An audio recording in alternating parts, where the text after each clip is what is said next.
Hello नमस्कार जय हिंद दोस्तों। मैं दिव्यांश निशित आप सभी का बहुत बहुत स्वागत करता हूं अपने यूट्यूब चैनल पे।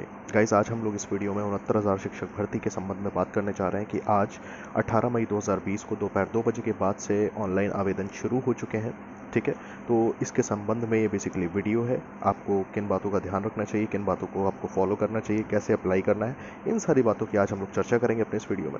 तो ज़्यादा से ज़्यादा लोगों तक अपने सर्कल में इस वीडियो को ज़रूर शेयर करिए, और जिन लोगों ने इस चैनल को सब्सक्राइब नहीं किया है तो चैनल को सब्सक्राइब करिए और बेल बटन प्रेस करिए सो दैट आपको लेटेस्ट नोटिफिकेशन ज़रूर मिलते रहें। ठीक है ना, चलिए स्टार्ट करते हैं अपने वीडियो को।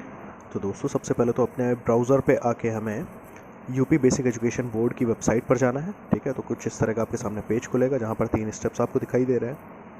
पहला स्टेप, दूसरा और तीसरा। पहले स्टेप में आपको दिया है आवेदन पत्र भरने से संबंधी महत्वपूर्ण दिशा निर्देश। दूसरा लिंक आपको दिया है आवेदन करने के लिए, और तीसरा लिंक आपको दिया है आवेदन को प्रिंट करने के लिए। और इम्पॉर्टेंट चीज़ ये है, आवेदन करने की अंतिम तिथि आपके सामने है 26 मई 2020 रात 12 बजे। ठीक है, और प्रिंट करने की भी अंतिम तिथि यही है 26 मई 2020 रात 12 बजे। ठीक है ना, चलिए तो इसी के साथ अब देख लेते हैं स्टेप 1 पे आवेदन पत्र भरने के लिए इम्पॉर्टेंट दिशा निर्देशों में क्या चीज़ दी गई हैं।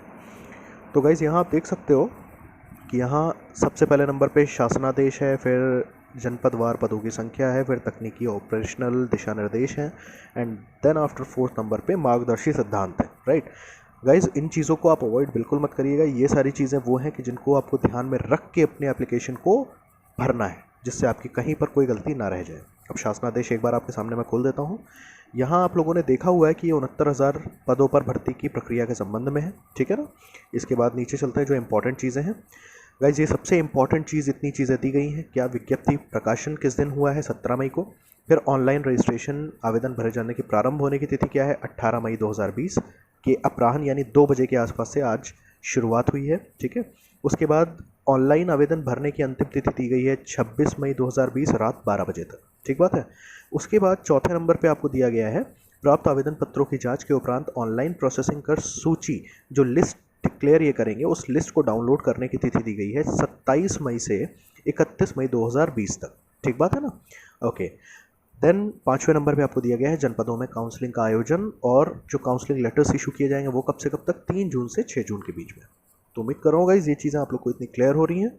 चलिए अब इसके बाद सेकंड पॉइंट हम लोग देख लेते हैं, दैट इज़ जनपदवार पदों की संख्या। गाइस, इसमें आप देख सकते हो कि आपके सामने जो एक विंडो एक खुल रही है, यहाँ पर ये देखिए नीचे ये रहा आपके प्राथमिक विद्यालयों में 69,000 सहायक अध्यापकों की भर्ती के लिए जनपदवार आवंटित पदों का विवरण यहाँ पर दिया हुआ है। तो यहाँ कुल 75 जनपदों की पूरी वैकेंसीज, यानी कहाँ कितनी सीट्स वैकेंट हैं, वो सारे डिटेल दिया है, जिनको आप अपने प्रेफरेंस में दे सकते हैं। ठीक है, चलिए फिर गाइज यहाँ हमको तीसरे नंबर पे जो दिखाई दे रहा है तकनीकी ऑपरेशनल दिशा निर्देश, इसको भी ज़रा देख लेते हैं इसमें क्या दिया गया है। तो आपके सामने पेज अभी खुल रहा है दोस्तों, ये देखिए पेज खुल चुका है। यहाँ पर जो इंपॉर्टेंट चीज़ें कि आपकी समस्त प्रविष्टियाँ आपको अंग्रेज़ी भाषा के कैपिटल लेटर्स में, ठीक है, यानी ABCD इस टाइप से आपको देनी है। स्मॉल आपको बिल्कुल भी यूज़ नहीं करना है। साथ में नंबर्स को 1 2 3 4 जो भी आप यूज़ करते हैं तो ये सारे एक ही पद्धति में होने चाहिए। ठीक है, देन आफ्टर आपको दिया गया है आपको कोई भी स्पेशल कैरेक्टर को इस्तेमाल नहीं करना है, जैसे हैश हो गया, कॉपीराइट हो गया, @ हो गया, इस टाइप के कोई भी स्पेशल कैरेक्टर्स को इस्तेमाल नहीं करना है। राइट, ओके, आगे बढ़ते हैं, देखते हैं इसमें और क्या दिया है। दोस्तों ये देखिए, ऑनलाइन फॉर्म भरने की प्रक्रिया आपको दी गई है। पहला आपको दिया गया है स्टेप 2 पे आपको क्लिक करना है, जहाँ पर आपको ऑनलाइन आवेदन के लिए लिंक दिया गया है। ठीक है ना, देन आफ्टर आपको उसमें अपना अनुक्रमांक, जन्मतिथि और मोबाइल नंबर जो आपने पहले अपनी जो आपकी रिटन एग्जामिनेशन हुआ था असिस्टेंट टीचर के लिए, तो वही मोबाइल नंबर आपको डालना है। उस पर आपको एक OTP मिलेगा, OTP से आप लॉगिन कर पाएंगे। ठीक है ना, लॉगिन करने के बाद आपको 1 से 13 क्रमांक संख्या तक कोई भी प्रविष्टि नहीं भरनी है। वो प्रविष्टि और आपकी फ़ोटो खुद ब खुद उसमें पहले से भर के आएगी। ठीक है ना, और ना ही आप इस 1 से 13 संख्या तक कोई भी परिवर्तन कर पाएंगे। ठीक बात है। ओके, नाउ 4th वन, यहाँ पर क्रमांक संख्या 14 की जब बात आती है तो यहाँ पर आपको बेसिकली शिक्षा मित्रों के लिए दिया गया है कि आपकी नियुक्ति तिथि से अद्यतन सतत कार्यरत हैं जिस भी विद्यालय में, तो उससे संबंधित वांछित सूचनाओं को अंकित करना होगा। ठीक बात है। देन 5th नंबर पे आता है आपका कि वैवाहिक होने की स्थिति आपकी क्या है, वो आपको वहाँ पर मेंशन करना है। फिर 6th नंबर पे आता है आपको आपका फ़ोटो, पहचान पत्र और उसकी संख्या, आइडेंटिटी प्रूफ में जो भी आपने लगा रखा हो। देन 7th पे आता है आपकी राष्ट्रीयता, यानी इंडियन हैं आप ऑब्वियसली। देन 8th नंबर पे आता है आपकी निवास की स्थिति कि आप उत्तर प्रदेश के निवासी 5 वर्षों से हैं, तो बिल्कुल होंगे, राइट। देन 9वें नंबर पे आ जाता है आपका जो 75 जनपद हैं उनका वरीयता क्रम आपको मेंशन करना होगा, ठीक बात है ना, ओके। देन आफ्टर आपके सामने कुछ एग्जाम्पल ऐसे दिए गए हैं, जैसे वरीयता क्रम आप पहले आगरा का दे सकते हैं, राइट, फिर अलीगढ़ दे सकते हैं, प्रयागराज, मतलब ये अपनी आप वरीयता अपने हिसाब से आप दे सकते हो, ठीक बात है ना, ओके। आगे दिया गया है नंबर 10 पे, वरीयता क्रम का अंकन करने के बाद अभ्यर्थी दी गई घोषणा को स्वीकार करते हुए स्क्रीन पर दिए गए कैप्चा को अंकित करेंगे, ठीक है। जैसे ही आप इसको करते हो देन स्क्रीन पे आपको एक कैप्चा होगा, उस कैप्चा को आप डालेंगे, देन आफ्टर आप सबमिट बटन को क्लिक करके अपने आवेदन को फाइनली सेव कर सकेंगे, ठीक बात है ना। देन आफ्टर अभ्यर्थी को स्टेप 3 के अंतर्गत पूर्व में अंकित किए गए अनुक्रमांक जन्मतिथि मोबाइल नंबर को फिर से डालना होगा और मोबाइल नंबर पर फिर से आपको एक OTP प्राप्त होगा, जिसके सहारे आप फिर प्रिंट ले पाएंगे अपने एप्लीकेशन का, ठीक बात है ना। तो उम्मीद करता हूँ गाइज ये चीज़ आप लोग को क्लियर हो रही होगी। और 13 पॉइंट, अभ्यर्थी को आवंटित किए गए जनपद में काउंसलिंग हेतु ऑनलाइन आवेदन का प्रिंट अनिवार्य रूप से प्रस्तुत करना होगा, ठीक है। तो इतनी चीज़ें हमारे लिए बहुत ही इंपॉर्टेंट हो जाती हैं। अब अपना नेक्स्ट देख लेते हैं, जो हम लोग देख चुके हैं मार्गदर्शी सिद्धांत, इसको भी थोड़ा सा समझ लेते हैं इसमें क्या दिया हुआ है। तो ये भी गाइज आपके सामने भी खुल रहा है, तो पेज आपके सामने खुल चुका है दोस्तों। तो इसमें बेसिकली क्या दिया हुआ है देख लेते हैं। यहाँ पर बेसिकली वही आवेदन हेतु पात्रता आपकी दी गई है, शैक्षिक अर्हता, आयु, राष्ट्रीयकरण, आरक्षण, वैवाहिक स्थिति, खैर ये सब चीज़ें आप लोग देख चुके होंगे, आपको पता भी होगा।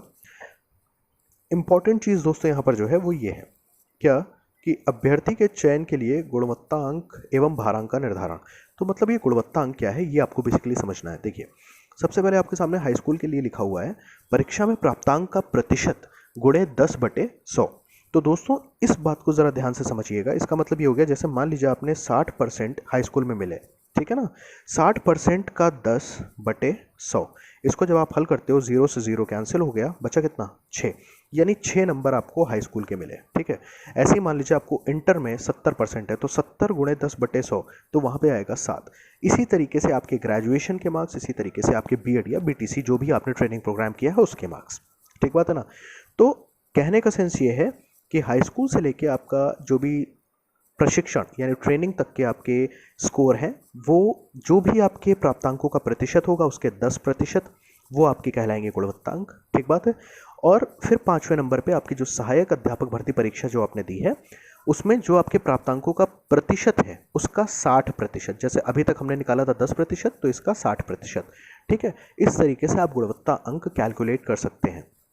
देन 6ठे नंबर पे बात आती है भारांक की। तो बेसिक शिक्षा परिषद द्वारा संचालित जूनियर बेसिक स्कूलों में इस रूप में कार्यरत शिक्षा मित्र के रूप में या अध्यापक के रूप में अध्यापन अनुभव जो है उसके गुणवत्तांक किस प्रकार से निर्धारित होंगे। देखिए प्रत्येक पूर्ण अध्यापन वर्ष के लिए 2.5 अंक, अधिकतम 25 अंक तक, जो भी इनमें से कम होगा, ठीक बात है ना। चलिए अब इसके आगे बढ़ जाते हैं हम लोग। तो खैर ये चीज़ तो बात की है कि जब आपको एक टीचिंग के अपने टीचर के पद पे आप नियुक्त होने के 2 वर्ष के भीतर आपको 6 महीने का जो एक सेतु पाठ्यक्रम यानी ब्रिज कोर्स होता है उसको आवश्यक रूप से पूरा करना होता है। तो ये तो बात की चीज़ है। और एनीवेज इसमें और कोई ऐसा खास और कोई चीज़ नहीं है। बाकी ये जो 5 चीज़ें दी हैं इन चीज़ों को हम लोग देख भी चुके हैं पहले ही, कि विज्ञप्ति प्रकाशन और ऑनलाइन शुरू होने की डेट क्या है, अंतिम डेट क्या है, ठीक है, प्रिंट करने की अंतिम डेट क्या है, ये सारी चीज़ें हम लोग देख चुके हैं। काउंसलिंग लेटर्स कब से कब तक मिलने हैं, ठीक बात है। तो चलिए अब अपने स्टेप 2 को देख लेते हैं। यहाँ पर चारों चीज़ों को हम लोग देख चुके हैं।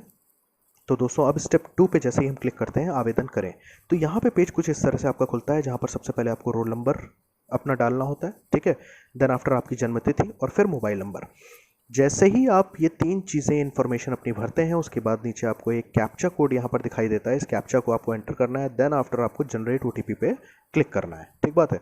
यहाँ से आपका एक OTP जनरेट होगा जिसको आपको फर्दर जो आपके सामने बॉक्स होगा उसमें मेंशन करना होगा। देन आफ्टर सबमिट करके आपका जो भी एक एप्लीकेशन फॉर्म है वो खुल जाएगा, जहाँ पर 1 से 13 तक की प्रविष्टियाँ और आपकी फ़ोटो पहले से आ जाएगी।